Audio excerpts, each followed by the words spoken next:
torque on a current carrying loop in magnetic field. Objective: to calculate torque due to magnetic force on a current carrying loop. Consider a rectangular loop PQRS of length L and width W, suspended perpendicular to a uniform magnetic field B bar. Current I flows in the coil in the direction PQRS. On applying Fleming's left-hand rule on side QR, the magnetic force F1 equal to IWB turns out to be perpendicular to QR and to the magnetic field. Magnetic force F2 on SP, that is equal to IWB, turns out to be opposite to F1. As you can see, forces F1 and F2 are equal in magnitude, opposite in direction, and have the same line of action. Hence, the resultant effect on the loop is zero. Similarly, force on PQF3 equal to ILB is same in magnitude, but opposite in direction to that of force F4 on RS. Since the line of action is the same for both forces, they have no effect on the loop.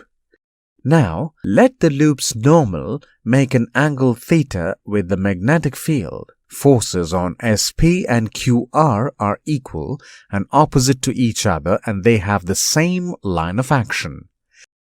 Hence, they produce a net force equal to zero and net torque also equal to zero. Magnitude of the force on PQ is equal to the magnitude of force on RS, but they don't have the same line of action.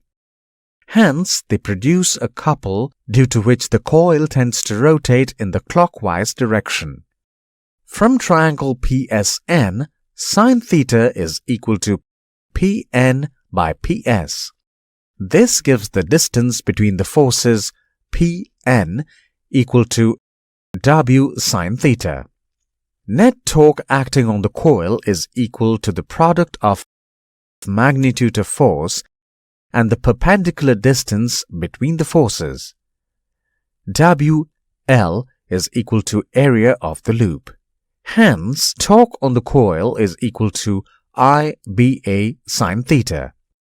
Let A bar be an area vector of magnitude A normal to the loop. By curling fingers of right hand in the direction of thumb gives the direction of A bar. Net torque can be written as IA bar cross B bar. IA bar can be replaced with a vector called magnetic moment. Magnetic moment of a loop is the product of current and area vector. Torque on a loop is simply M bar cross B bar. This result is valid for loops of all shapes. If the coil has n turns, magnetic moment of the loop is n times IA bar. Summary: magnetic moment of a loop is the product of current and area vector. Torque on a current-carrying coil in a magnetic field is cross product of its magnetic moment and magnetic field.